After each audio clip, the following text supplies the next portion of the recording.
사회학의 2의 4강 사회화와 생애과정 2부 강의를 시작하겠습니다. 앞서 강의한 1부에서 강의 시간이 좀 길어졌기 때문에 2부 강의는 짧게 하도록 하겠습니다. 우선 생애과정이 무엇인지 그리고 생애과정의 특징이 무엇인지 한번 살펴보겠습니다.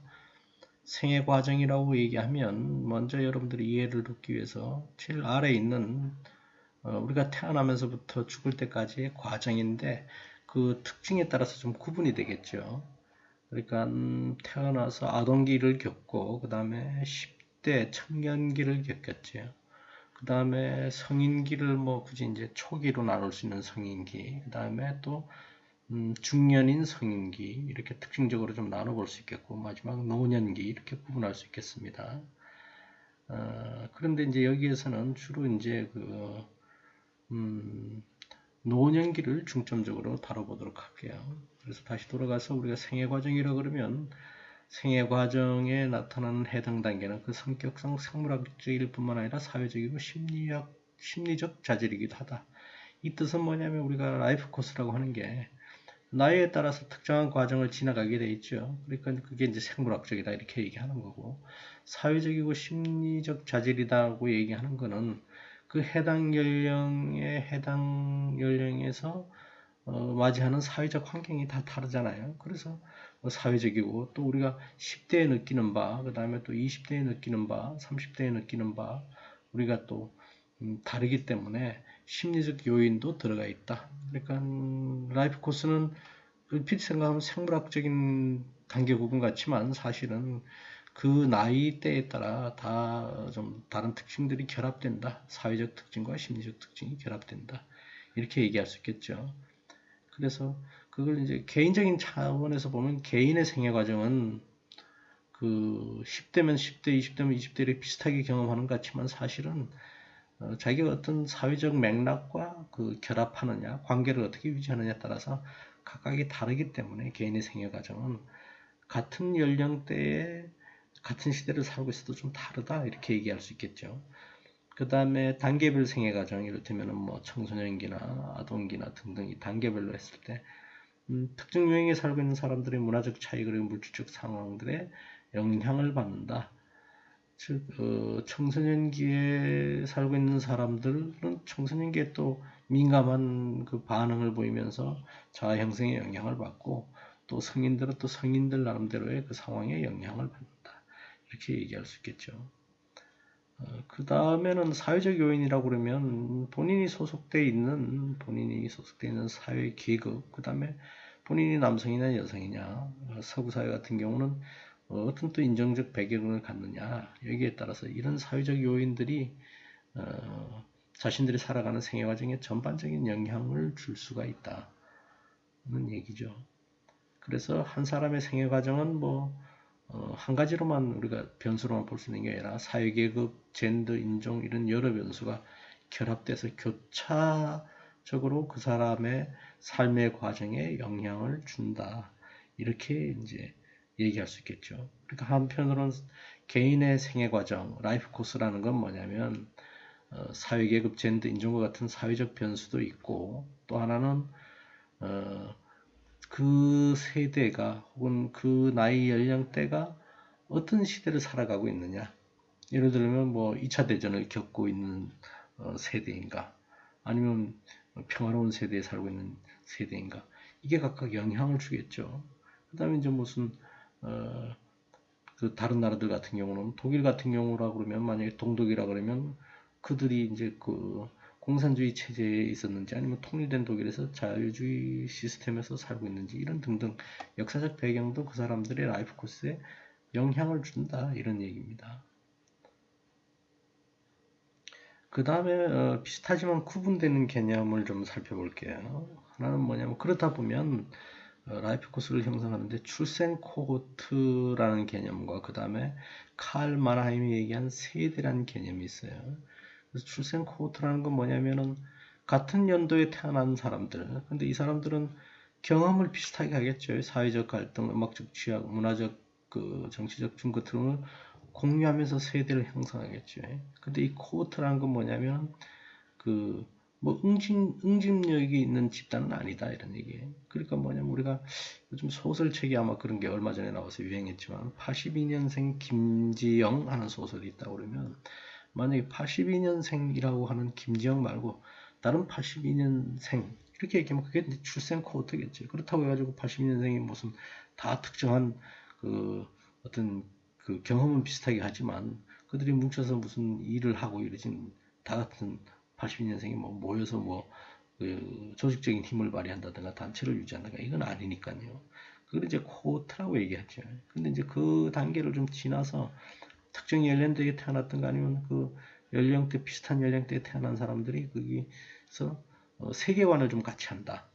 그다음에 공통된 준거 틀이 있다. 이렇게 되면 이제 그때 이제 세대라 부를 수 있게 된다는 거죠. 그래서 우리가 4.19 세대, 그다음에 무슨 그 민주화를 공유했던 뭐 386 세대, 뭐 이렇게 얘기하면 4.19 세대는 이제 그 독재 정치에 항거한 이승만 정부에 항거한 그런 경험을 공유한 사람들 뭐 이렇게 얘기할 수 있는 거고, 그 다음에 뭐 386 세대라고 그러면 그 특정한 연령대 또 민주주의를 위해서 노력한 사람들 뭐 이렇게 이제 부를 때 이제 세대라는 표현을 쓴다 이런 얘기죠. 세대가 차지하고 있는 위치는 그들의 사회계급적 위치이고 이는 사람들의 태도와 믿음을 형성하는 데 영향을 미친다. 그러니까 어떤 세대가 어떤 위치에 차지해 있다는 얘기는 그 사회 계급 전반에서 어떤 위치에 있는 것, 자리에 있는 거고, 그 다음에 그들이 또 아까 얘기했던 것처럼 어떤 민주적 태도가 그 이전 세대랄까 그 이후 세대하고 좀 다른 그 민주주의 관념, 민주주의 사상을 가지고 있다면 그건 역시 이제 세대가 가지고 있는 세계관, 그 다음에 공통된 준것들이 같아 이렇게 얘기할 수 있는 겁니다.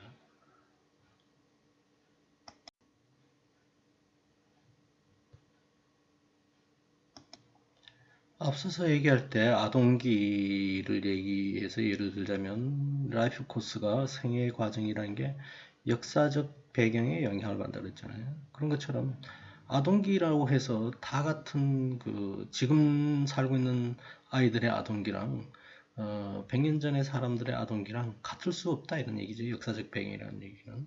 그래서 더 거슬러 올라가면 예전에는 지금처럼 학교 교육의 편제가 초등학교 6학년, 뭐 그전에 어린이집하고 유치원이 있지만 초등학교, 그 다음에 중학교, 고등학교, 대학교 이런 그 교과 그 과정이라는 게 보장되어 있는 시스템이 아니기 때문에 특별히 아동기가 없었다 이렇게 얘기할 수 있겠죠. 그러니까 뭐 아동인 시기에 이미 그 나이에 적절한 그 육체적 조건에 적절한 노동을 하는 성인 노동은 아니라고 노동을 했기 때문에 지금처럼 아이들이라고 해서 딱 학교에만 다닐 수 있게끔 하는 특별한 아동기가 존재하지는 않았다. 뭐 이렇게 얘기할 수 있습니다. 그래서 아동기는 근대 사회에 들어서 학교 교육이 시작되면서 아동기라고 하는 특별한 기간이 이렇게 설정할 수 있게 됐다. 이렇게 볼 수 있을 것 같습니다. 그런데 이 현대사회에 있어서 이 아동기라는 게 위기를 겪고 있다 이런 얘기죠. 마치 그 전통사회에서 아동기가 없었던 것처럼. 그 뜻은 무엇이냐면 현대사회 아이들은 아동기에서 성인기로 넘어가는 경계가 뚜렷지 않다 이런 얘기. 특히 이제 그 전자기기가 발달해가지고서 우리가 성인과 똑같은 무슨 그 대상의 성인이 볼 수 있는 그 인터넷 프로그램을 아이들이 접하게 되다 보니까 훨씬 더 그 빨리 성인하고 같은 사회화가 된다. 그래서 마치 애어른이 된달까? 뭐 이렇게 되는 거죠. 요즘 마치 예를 들어서 얘기하자면 뭐 엠번방 사건 같은 경우도 보면 사건 피해자나 가해자가 10대인 경우를 보면 말할 수 있겠죠. 그게 다 이제 디지털 기술의 발달 때문에 좀 더 아이 기간이 있었던 게 그 마치 성인 기간이 좀 앞당긴 것처럼 됐다 이렇게 얘기죠. 그래서 그걸 해결하려면 어떻게 해야 되느냐? 아이들은 아이들인 채로 내버려둬야 된다. 현대사회에서는 막 디지털 기술 발달 때문에 이 아동기가 소멸하는 거 아니냐 이런 주장이 있다. 고 지적합니다.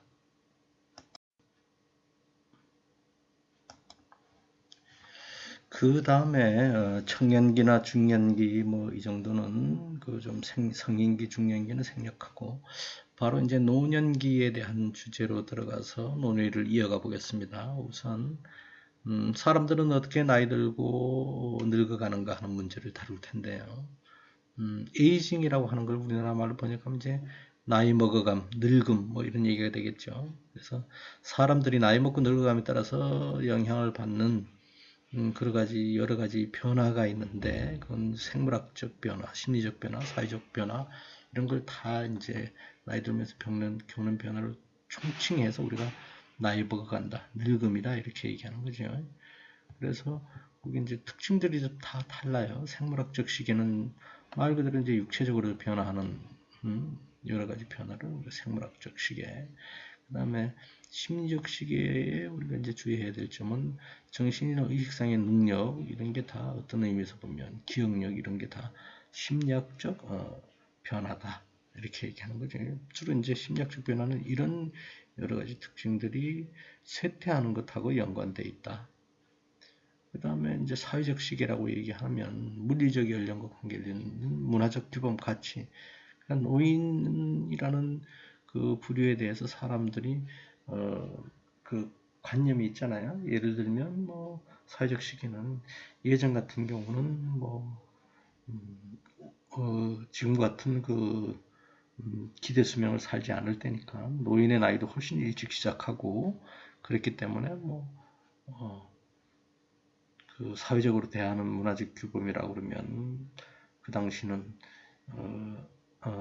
본인의 머리가 휘어지든가 아니면 아들이 아들을 낳을 경우에는 이제 그 현업에서 물러나는 옛날에 현업이라고 그러면 주로 이제 관직이죠.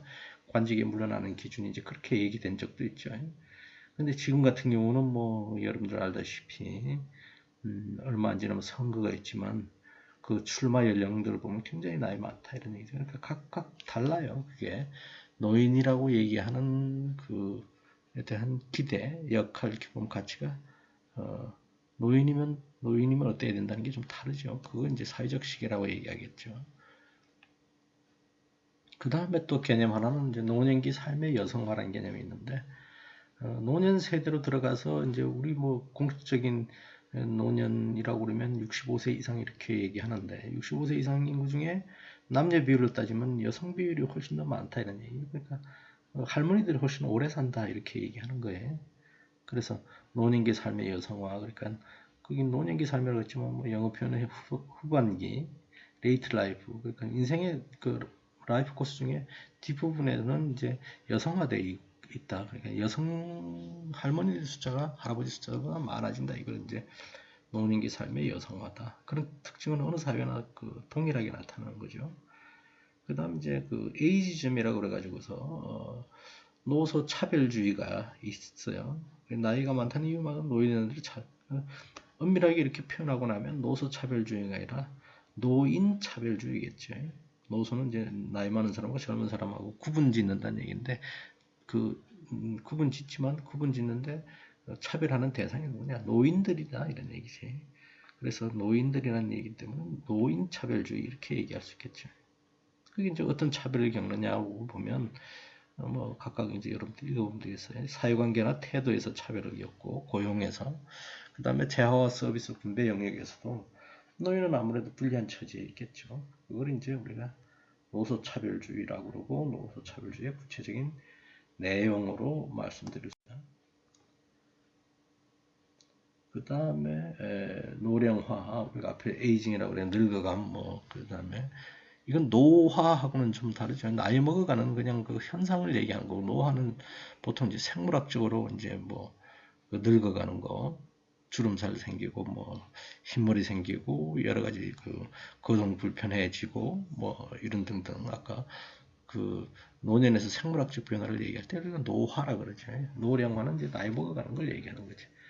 근데 이제 사회적으로 이제 그 개인의 노령화는 그렇고 그다음에 사회가 늙어간다 이렇게 얘기할 때는 주로 이제 그 표현할 때는 고령화 사회인지 고령 사회인지 초고령 사회인지 우리가 일상적으로 막 섞어서 얘기하지만 유엔에서 규정하는 얘기는 각각 개념이 좀 달라요. 고령화는 65세 인구 비중이 7에서 14%, 그러니까 14%까지. 그 다음에 고령 사회는 14에서 20%, 그 다음에 초고령 사회는 20% 이상인 경우에 그렇게 얘기한다, 이런 얘기죠.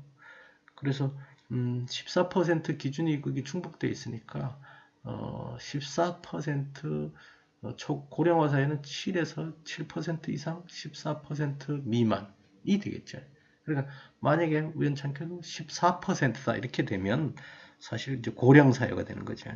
그러니까 마찬가지로 거기에 이제 20%라고 되어 있는 것도 20% 미만 19.99 이렇게 되면 그게 고령 사회지만 20%로 딱 진입되면 이상이라고 했으니까 진입되면 초고령 사회 이렇게 이해하면 되겠다. 그 밑에는 이제 우리나라 고령 인구의 추세를 보면 1919년에 가까운 추세인데 14.9%가 나와 있잖아요. 그러니까 1918년도에 14.3%.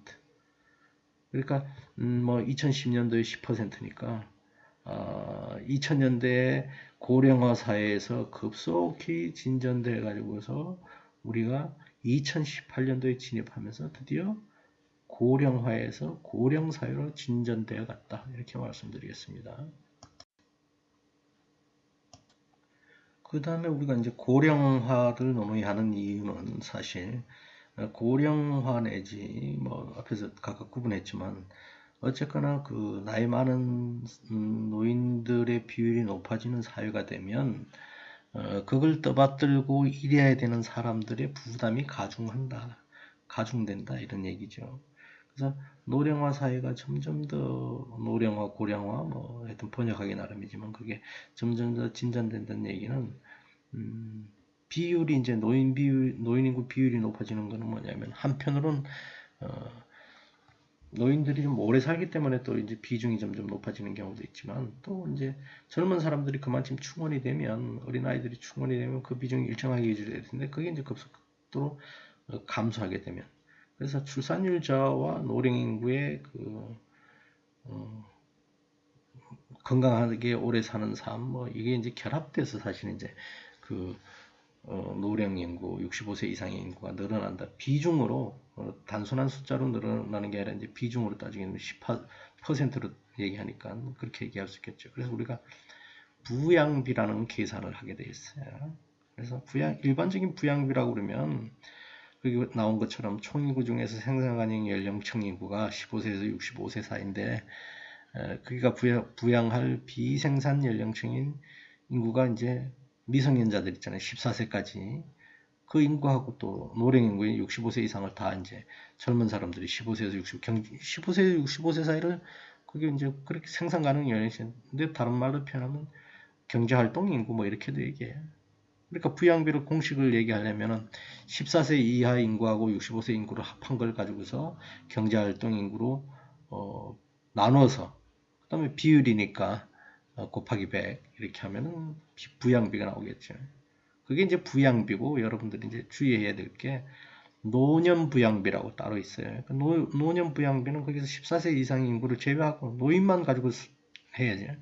65세 이상 인구에서 경제활동 인구를 나눠서 100분율로 이제 곱하기 100을 해서 하게 되면 이게 이제 그 노년 부양비가 되겠다 이런 얘기예요. 그다음에 이제 흔히 노령화 지수라는 표현도 있는데 이거는 이제 그 얼마만큼 그 사회가 나이 많은 사람들이 많으냐 이렇게 가지고 65세 이상 인구하고 그다음에 14세 이하의 인구하고 이렇게 나눠서 100분율로 하면 그 노령화 지수가 되겠죠.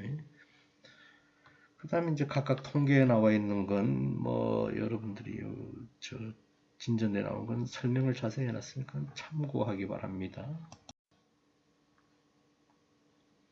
그래서 우리의 노년 부양비를 보면 아까 노년 부양비가 어떻게 계산되는지는 설명드렸잖아요. 그리고 다시 한번 반복적으로 설명했는데 어떻게 변화됐느냐? 아까 노령 65세 인구가 어떤 비중으로 변화됐는지를 이제 설명드렸고 여기에 지금 나온 거는 노년 인구 노년 부양비죠.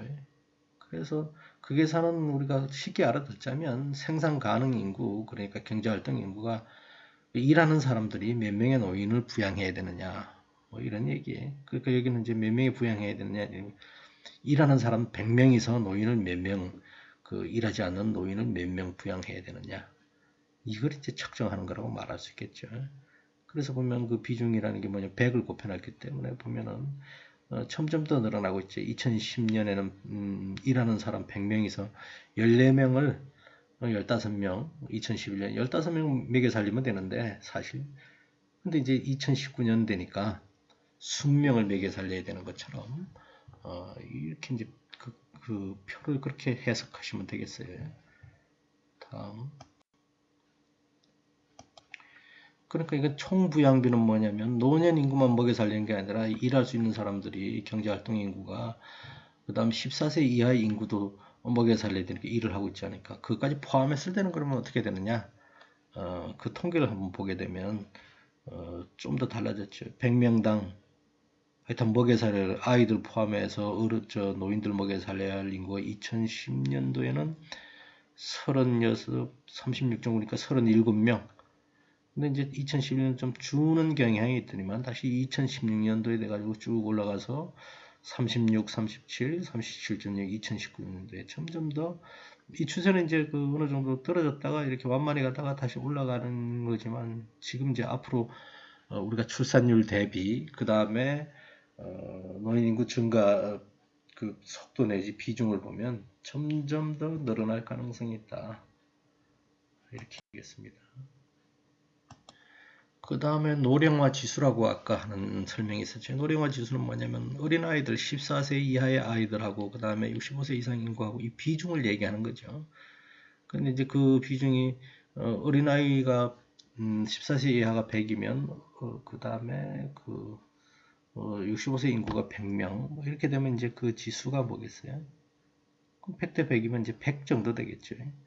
근데 이제 여기 표를 보시면 뭐냐면 2010년도에서는 67.2다 이런 얘기는 뭐냐면 노인들이 100명일 때 아이들이 67명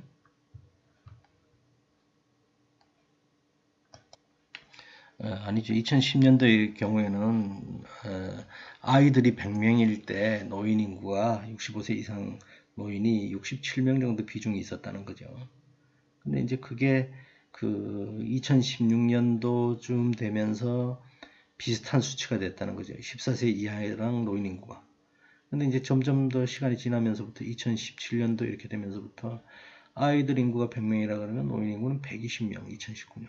점점 더 비중이 높아요. 그러니까 이건 뭘 얘기하냐면 이게 쭉 이어진다고 얘기하면 노인 인구가 점점 더 늘어나고 아이 출산율이 들어서 아이 인구 비중이 줄고 이렇게 되면 사회가 늙어간다 이런 얘기예요. 그마침 얘기할 수 있겠죠.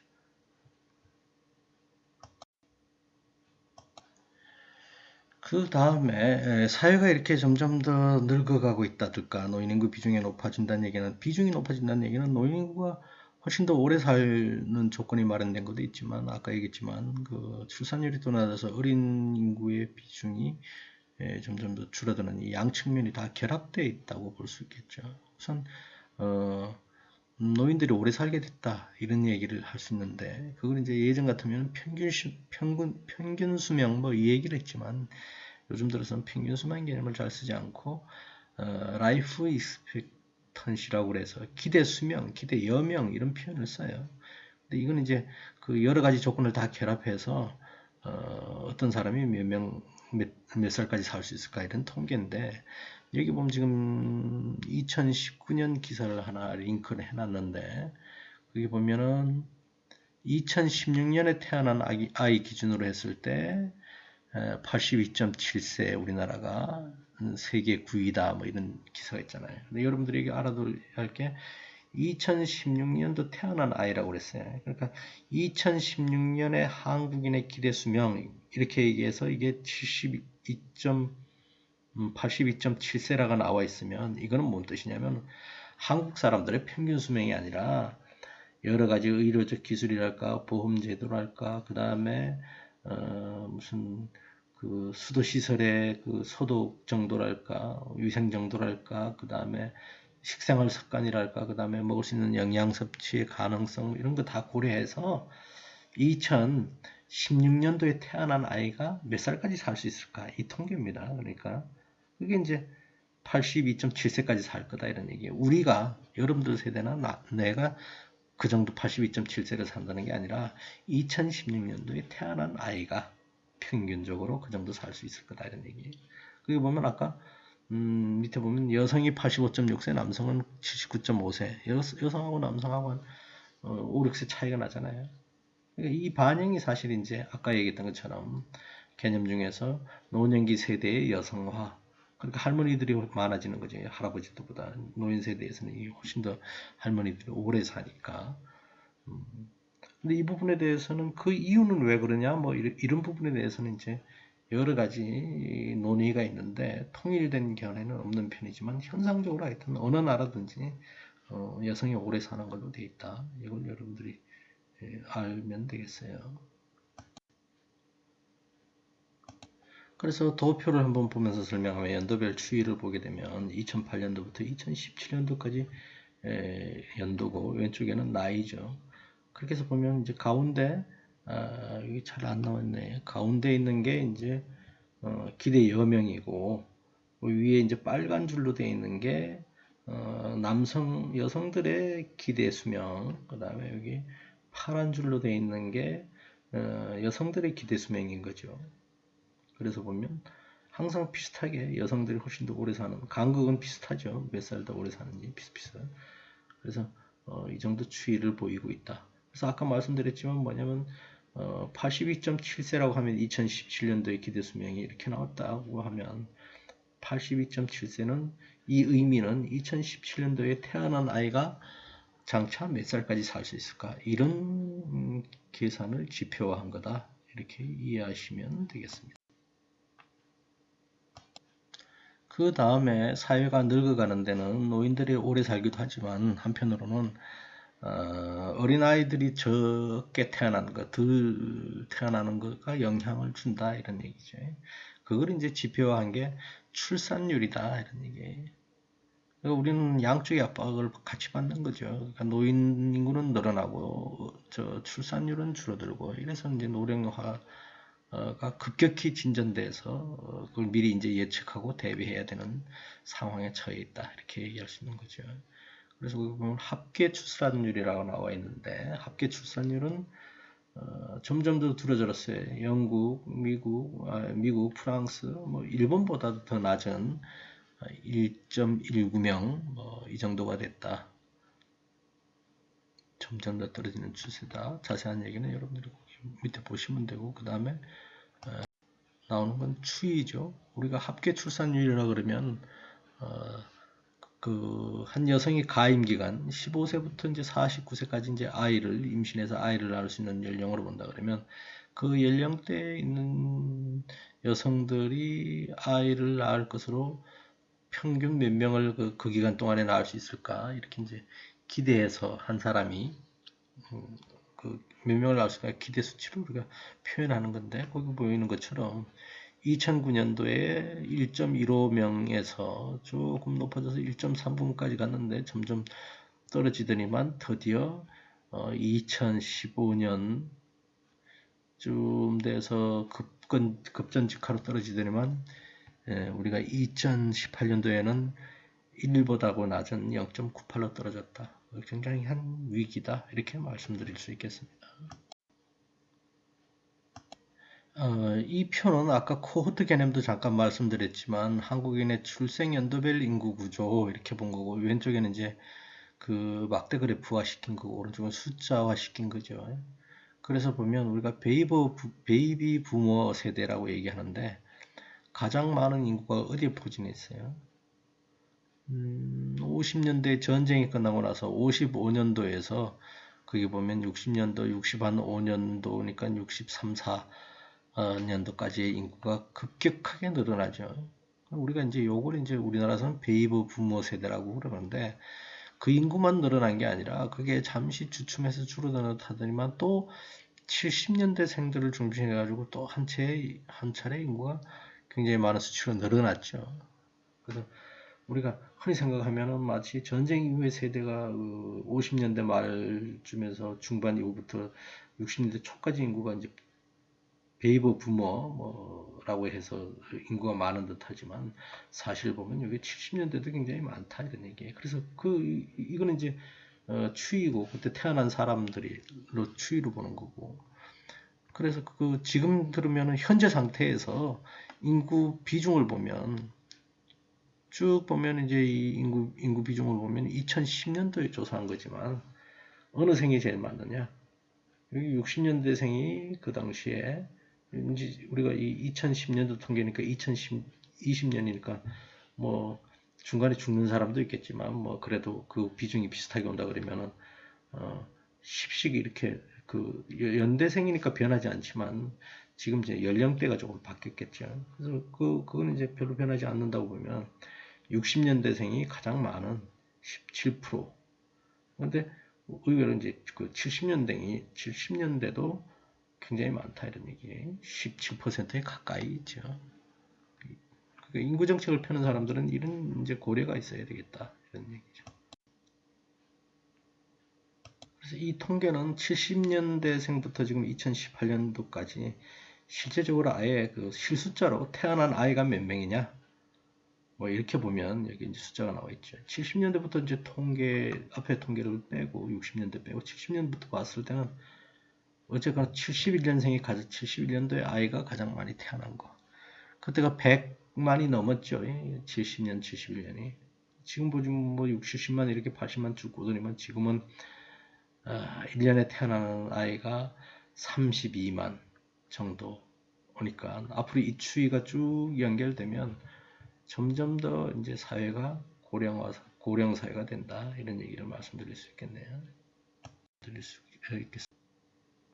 그래서 지금 지그문트 바우만 같은 경우도 뭐냐면 사람들이 어떤 식으로 얘기하느냐. 죽음의 불가피성은 효율적으로 탈구축되어 이러한 해체 작업은 일상생활을 중심으로 자려면 연로함과 죽음에 대해 끝없이 방어적 전투를 전개하도록. 사람들이 쉽게 말하자면 좀 어렵게 표현했지만 죽음에 대해서 잘 안 받아들이려고 그런다 이런 얘기예요. 그러니까 살아볼 만큼 애를 쓰다가 도저히 의료기술로 어떻게 했을 때만 이제 죽음을 받아들이는 현대사회 사람들이 죽음을 대하는 태도가 좀 바뀌었다 이렇게 말씀드리는 거죠. 그 다음에 최근 들어서 논의되는 건 죽어가는 사람들이 있는데 아까 얘기했던 것처럼 혼자 고독하게 이제 죽음을 맞이하잖아요. 그럴 경우에 이제 호스피스, 이제 죽음을 안내하는 사람들이 사실 편안한 죽음을 맞이할 수 있는 게 바람직한 거냐 아니냐. 그 다음에 또 살을 수 있는 가능성이 없을 때 우리가 안락사 편안하게 스스로 이제 태어날 때와 달리 자기가 죽을 수 있는 데 대한 스스로 자율적 권리랄까 자기 결정권이 있느냐 없느냐 하는 문제겠죠. 그래서 안락사 이런 이제 논의가 좀 있고, 그다음 최근 들어서 또 죽음의 변화된 과정은 뭐냐면 죽어가는데 옛날 사람들은 우리나라는 좀 다르지만 슬픔이죠. 일단 슬픔으로 되니까 관행 자체가 장례식은 좀 엄숙하고 막 이런 분위기인데 요즘 같은 경우에는 뭐 좀 달라졌다. 그다음에 뭐 축제처럼 이제 장례식을 치른 데도 있고 뭐 이런 죽음을 대하는 방식이 좀 달라졌다. 이렇게 논의들이 최근 논의는 그렇게 전개되고 있다. 이런 말씀을 드리겠습니다. 그래서 본 강의는 여기서 마치고 그다음 설명할 수 있는 참고 자료 몇 개만 설명할게요. 우선 숨겨진 교과 과정 앞서서 학교 교육에서 일상적으로 노정된 계획된 교과 과정에서 지식의 전달과 학습이 있지만 숨겨진 교과 과정이라는 게 있는데 앞에서 설명드린 바와 같이 학자적으로 보면 볼스와 진티스 같은 사람이 뭐라고 그러냐. 학교 교육이 단순히 내용이 아니라 구조에 주목하면서 교육 시즌의 규율을 위기의 현재 상태를 수동적으로 가르치는 숨겨진 교과 과정이 존재한다. 그게 이제 숨겨진 교과 과정이 존재한다는 사실이고, 그 다음에 일반 일리치 같은 사람이 덮어태기를, 어, 그래서 이제 학교가 기본적으로 지식의 전수와 학습, 기술의 전달, 뭐 이런 기능도 하지만, 아까 얘기했던 것처럼 몇 시까지, 그 다음에 뭐 하고, 결석을 체크하고, 성적을 통해서 줄 세우기를 하고, 이런 것 자체는 뭐냐면, 이를테면, 젊은이들에게 인생에서 그들이 해야 할 일이 자기 위치를 알고 그게 머무는 것을 가리킨다. 이런 얘기. 어떤 의미에서 보면, 교육이라는 게 기회의 균등을 보장하는 것 같지만, 교육이란 과정을 거쳐서 부자들은 부자 위치, 그 다음에 노동자들은 노동자 위치에 머물 수밖에 없다는 처지를 우리가 받아들이게 하는 측면도 있다. 그래서 이 사람은 그 책 제목이 이제 탈학교, 그래서 데스쿨링, 그걸 이제 뭐 탈학교라고 번역한 것도 있고, 국내에서는 학교 없는 그 사회 뭐 이렇게 번역하기도 했죠. 우리가 오해하지 말아야 될 건 뭐냐면, 그렇게 해서 학교를 없애자 이런 의미가 아니라, 탈학교라는 게 현재의 의무교육이 그런 형식으로 지배계급의 이데올로기를 전파하는 방식으로, 그 다음에 이렇게 자기 계급적 위치를 받아들이게 하는 방향으로 순종형 인간을 만드는, 지배자들이 원하는 순종형 인간으로 만드는 그런 교육 관행을 개선하자. 교육 그 시스템을 좀 바꿔보자. 이런 주장이라는 걸 여러분들이 이해해 주셨으면 해요. 그 다음에 두 번째, 우리가 이제 여태까지 생애 과정을 통해서 사회화 얘기를 했는데, 사회화 얘기를 하게 되면 마치 이제 사회화되지 않는 사람들은 사회에서 마치 낙오자가 되는 것 같고 범죄자이고 뭐 이렇게 얘기했잖아요. 그러니까 사회기관 얘기할 때도 사회 적응 못하는 사람이 정신적인 문제를 일으키면 정신병원에 가는 거고, 그 다음에 사회의 규범과 가치를 따르지 않아서 그게 법적 위반이 되면 범죄자가 되어서 교도소에 가는 것처럼 얘기가 됐잖아요. 우리가 당연히, 그러니까 사회화되지 않은 사람은, 사회화에 적응치 못하는 사람은 문제가 있는 걸로 여기게 되는데, 좀 더 넓은 의미에서 보면 사회화라는 것은 그 사회에 필요한 문화를 배우고 규범과 가치를 배우는 과정이라고 얘기하지만, 그 사회의 문화와 규범과 가치라는 걸 우리가 조선시대에 되돌아가서 생각해보면, 그 사회의 문화와 가치를 배운다는 건 뭐겠어요? 신분 질서에 따르는 거겠죠. 그러니까 어떤 의미에서 보면 지배 계급의 이념과 가치와 규범을 따르는 게 사회화다, 이렇게 보통 볼 수 있다, 이런 얘기. 그러니까 갈등론적 사회화 이를, 갈등론에서 사회 이론은 어떻게 보느냐? 사회화라는 건 어떤 의미에서 보면 지배 계급이 그들의 이념을 사회 구성원들한테 투여함으로써 그들의 지배를 원활하게 이루는 차원으로 그 사회화를 다룬다. 사회화는 지배하고 연결되어 있다. 뭐 이렇게 얘기하는 거예요. 그래서 성차별, 만약에 성불평등이 있다고 그러면 지배계급이 성차별이나 오늘 그걸 지배하고 있는 남성들이 양성불평등이 있다면 그걸 통해서 덕을 보고 있기 때문에, 그 다음에 여성은 지금처럼 여성다움을 강조하고 남성은 남성다움이 저런 식으로 형성된다는 것 자체는, 그렇게 형성되는 것 자체에 누군가는 거기에서 덕을 보고 있기 때문에 그런 식으로 유지가 되는 거다. 그러니까 우리가 사회화를 바라보는 관점이라는 게, 사회화는 바람직한 거, 사회화 되지 않는 사람은 낙오자인 것처럼 뭐 이렇게 얘기하는데, 사실은 큰 의미에서 보면 사회화라는 게 사회 구성원들을 지배계급 이념에 복속시키는 그 의미도 있다는 걸 항상 염두에 두고 우리가 사회화를 봐야 된다. 그게 이제 갈등론에서 말하는 사회화에 이제 기여하는 점이다, 이렇게 얘기할 수 있겠죠. 그래서 이제 그런 사람 중에 하나의 예를 들면 프랑스 사회학자 혹은 뭐 철학자라도 얘기하는 알티세라는 사람이 있는데, 이 사람이 이제 이데올로기에 대해서 이제 다시 얘기한 바가 있어요. 이데올로기라 그러면 원래 거기서 나온 것처럼 피지배 집단, 약한 집단을 희생시켜서 강한 지배 집단이 지위를 공고히 자기네 그 지배를 계속 유지하기 위해서 어떤 사상, 가치, 신념 뭐 이런 걸 우리가 그 이데올로기라 그러죠. 그리고 우리가 흔히 얘기할 때 여러분들이 예를 들어보면 반공 이데올로기 이렇게 얘기하잖아요. 그러니까 박정희 정권이 독재 정권을 유지하기 위해서 반공 이데올로기를 앞세웠다 이런 얘기는 뭐냐면 너네들이 그 민주주의를 요구하는 것 자체는 사회 혼란을 부추기는 거고 그 혼란을 부추기는 것은 적인 북한에 유리하고 북한은 공산주의니까 그런 공산주의에 대해서 동조하는 거기 때문에 우리는 공산주의를 반대하는 반공을 지니기 때문에 너네들은 이 사회에서 그런 주장을 할 수 없다. 그러니까 그 사회에서 배제하니까 반공이라는 이데올로기를 강조하는 것 자체는 사실은 공산주의의 반대이기보다는 자신의 독재 세력을 유지하기 위해서 반공을 이용했다 이렇게 얘기하는 거예요. 그래서 그걸 이제 반공 이데올로기 이렇게 표현하잖아요. 근데 사람들은 그 이데올로기를 왜 그러면 따르냐, 받아들이냐 이런 얘기예요. 그러니까 그 사람들이 그 기회나 조건, 뭐 지위 조건 이런 불평등이 있는데 그걸 수용하게 만든다는 얘기. 그리고 그 이데올로기를 받아들이기 위해서는 우리가 그 주로 뭘 이용하냐? 국가가 학교나 대중, 그 다음에 언론, 뭐 문화사업 이런 걸 통해서 그 이데올로기를 전파하죠.